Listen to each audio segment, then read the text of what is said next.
All right, so moving to our next submitter, John Batchelor. John, thank you for joining us. Welcome to the table. Thank you. So I'm just a humble ratepayer.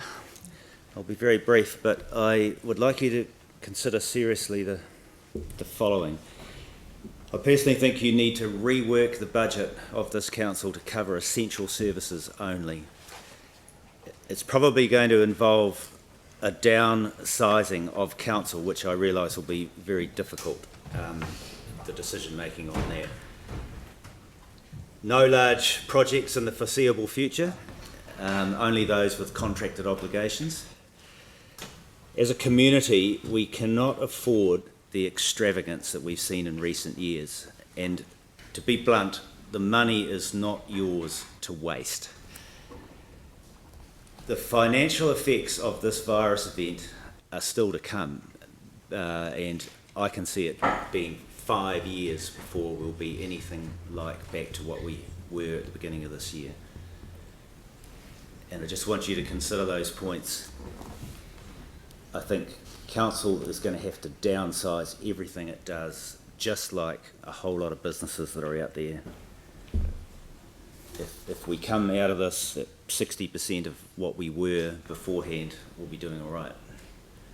That's all I've got to say. Thank you. Thank you very much. Sarah. Thank you for that. When it comes to keeping costs low and sustainable for ratepayers, what's your position on the potential sweating of assets that then cost ratepayers a bit more in the future, or investing in things now that save us money in the long term when there's other crises coming? Well, you'll have a lot more information at your fingertips than I've got, but As a general principle, yeah. what I see is that we've got to have a mind reset of just where we are, like at a national level. There's just going to be huge unemployment probably this side of Christmas. And we know it's quite obvious that tourism's just a sector that is not going to be anything like what it was anytime soon. Yeah. And big projects like the stadium? Personally, we don't need it, in my opinion. I mean, one day we might, but at the moment it will be the last thing on my list of priorities. We need to serve our ratepayers, and we need to show our ratepayers that you guys are spending every dollar in your budget like it was one of your own dollars, and like also too that you've just been made redundant. You know, serious scrutiny on how you spend. Thank you. I'll take one more question from James Daniels. Kia ora, John.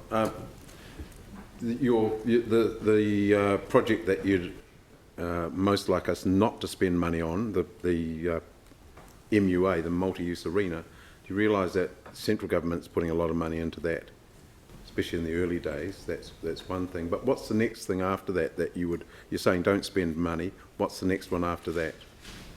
Well, you as a council, you have to find a collective position, but we can't at the moment with this virus event. We can't afford sort of things that are like.